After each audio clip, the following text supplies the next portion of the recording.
Hi, it's me again.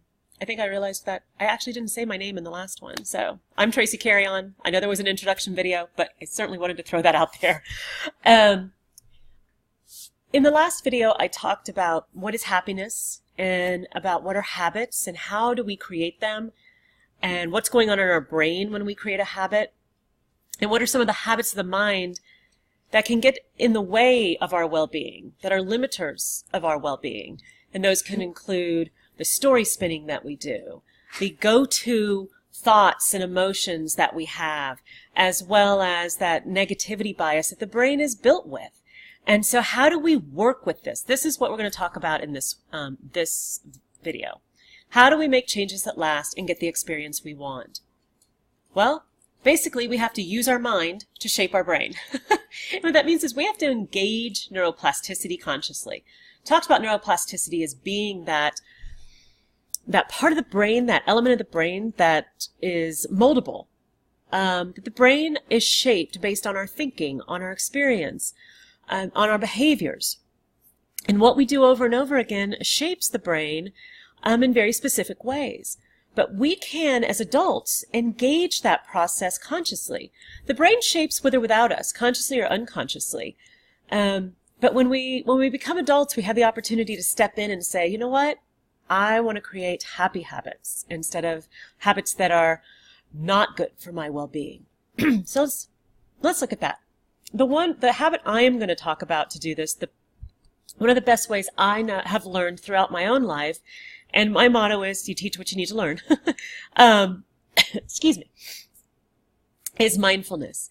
That we engage our neuroplasticity through mindfulness. And what is mindfulness? Well, it is a practice done over and over again. It's also a way of being in the world. Now, practicing mindfulness as a very specific practice, just like we spend time to brush our teeth, we spend time to practice mindfulness. That's the best way to do it. But we also can live mindfully, right? And that does impact the brain as well. And it's a practice that trains the brain. It strengthens our attention, allows for greater concentration for studying. It controls story spinning, helps us focus where we need to focus. Maybe that's on school. It builds resilience, or that emotional agility, and optimism to overcome the obstacles in our way so we can move towards the life that we desire. And it relaxes the mind and body. And it allows for our responsive system to come online rather than our reactive system, so that we can be in a better place to learn, to grow, to engage, to be with people, right? So it's kind of a wonderful practice. And so, what does it look like specifically? That's what, that of course is what we're going to be most interested in. Let's get mindful for a moment. So to practice this, just put your feet on the floor, roll your shoulders up, back, and down. Tuck your chin just so your neck is in alignment with your spine. It's as though there's a string pulling the crown of your head up to the ceiling. You can feel that stretch in your neck and shoulders even. And then you just relax a little bit so that you're sitting straight, but not rigid. And if you're comfortable, close your eyes and I will talk you through this. Okay? If not, just stare about, let your gaze be soft, but about a foot in front of you. And then slowly tune in to everything in your surroundings that you can hear. Tune in to the sounds around you. I don't want you to tune out. I want you to tune in. We lose the mind to come to our senses.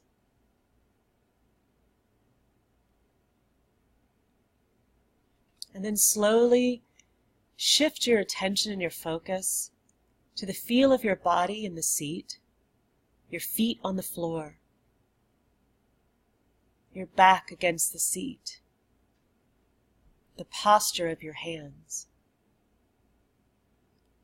Feel your body in the space you're in, even the feel of the air on your skin.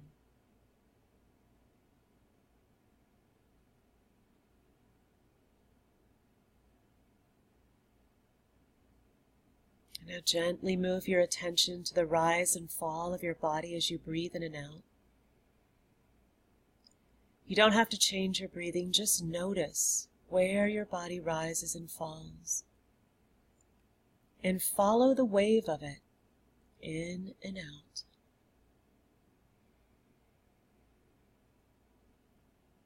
It's very likely your mind will start to wander. It's perfectly normal.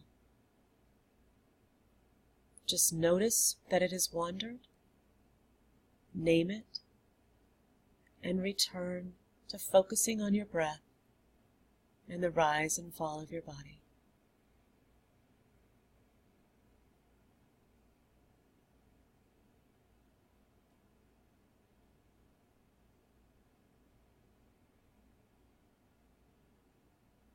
As you breathe in to the count of 4. Breathe out to the count of 6. Don't lengthen your breath, but slow it down.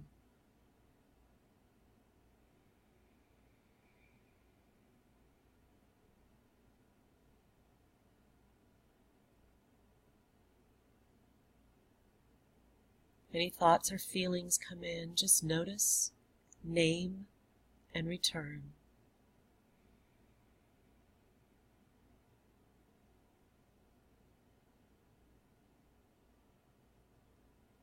And slowly let your breath return to its normal rhythm. And bring your awareness back to your body in the chair, back to the sounds around you. Wiggle your fingers and toes and open your eyes. That is it. Being mindful is about being where you are when you are. So often our body is physically where we are, but our mind has wandered far away. Research shows that the mind wanders 47% of the time. But we can do better. We can train it. Whenever you do that, when you do just what we did, and what I was trying to do is show you that you can direct your attention. You can notice when it has wandered and bring it back. And when we do that, when we focus on something, parts of the brain that are for attention and self-regulation, emotional regulation, concentration, they light up and they strengthen, just like if you use a weight to strengthen your bicep. The more you use it, the stronger it becomes, the more networks are built there. And then when you can do that and you start noticing when you're telling stories or you're story spinning, then you can be aware of it, notice it, and choose not to follow it down the rabbit hole, but rather to come back to something in the present moment. And that is the beauty of it. And it's simple, but it's not necessarily easy, right? And also, when we slow down our exhale, it activates the part of our nervous system for relaxation. It's not the inhale, it's the exhale. So we have to slow that down and really activate that and strengthen it and practice it, right? So here's some science behind that. There's a part of your brain called the amygdala. It's very well known for processing, it's in the emotional center of the brain. It's known for processing fear and anger. It does a lot, and I don't need to get into all of that right here and now, but it's very much notices what you pay attention to, and then decides if that's a threat or safe, right? And when something is seen as a threat, the amygdala activates immediately and turns on fight or flight and all of that kind of stuff. Studies have shown that mindfulness lessens that reactivity to stress. It kind of quiets the amygdala so that it's not like a car alarm that goes off at the, if you breathe on it. And it makes it more efficient and effective.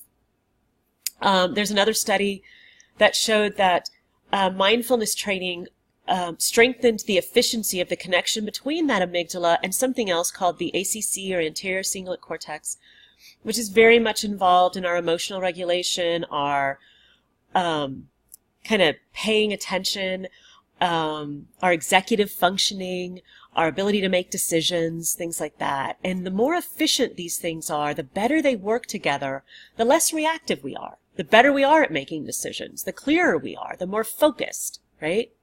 Studies have found that just 2-week training boosted GRE scores. I told you that in the beginning. 8 minutes of practice improved concentration and improved working memory. Now, even if it does it, like if you try it for 8 minutes and we're in a study and your concentration was better after, that would slowly go away unless you practiced it regularly.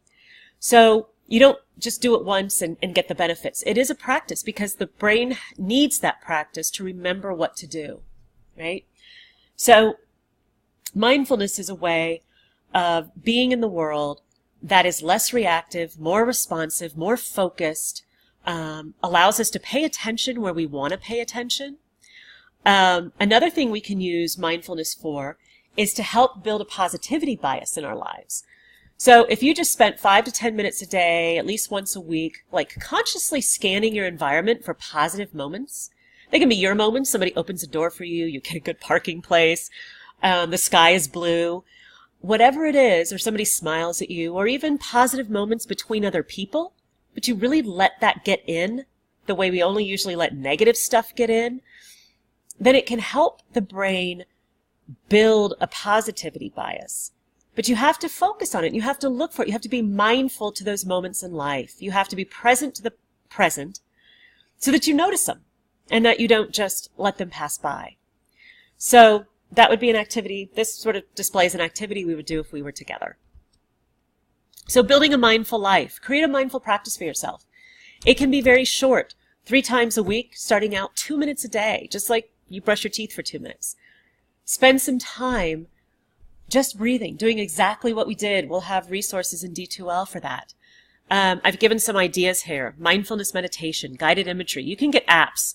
Headspace is a great app for mindfulness meditation.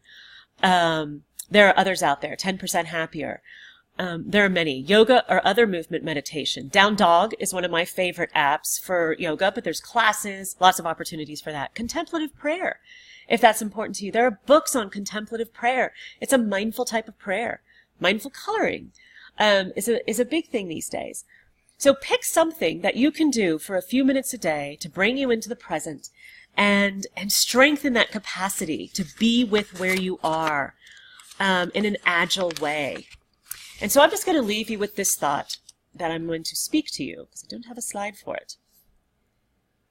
Begin thinking in terms of happiness traits. Build them into your life consciously, because that's how you're going to change your state of happiness and the degree, the level of your results in life. In a week, kind of think about that. What will you commit to trying? Be confident that you can. Know that this is important because this is about you and your whole experience of living. Set yourself up to succeed. Small chunks. Don't think I'm going to meditate for 30 minutes every single day. And then you get down if you don't, right? Small chunks. And celebrate the victories, even the smallest of ones. If you notice something really good, if you notice a couple of things in a day, your awareness has grown. Your ability to notice the good has grown. The smaller they are, even better, because you are noticing. So smile, slow down, get mindful, and enjoy the journey. And thank you so much for being here.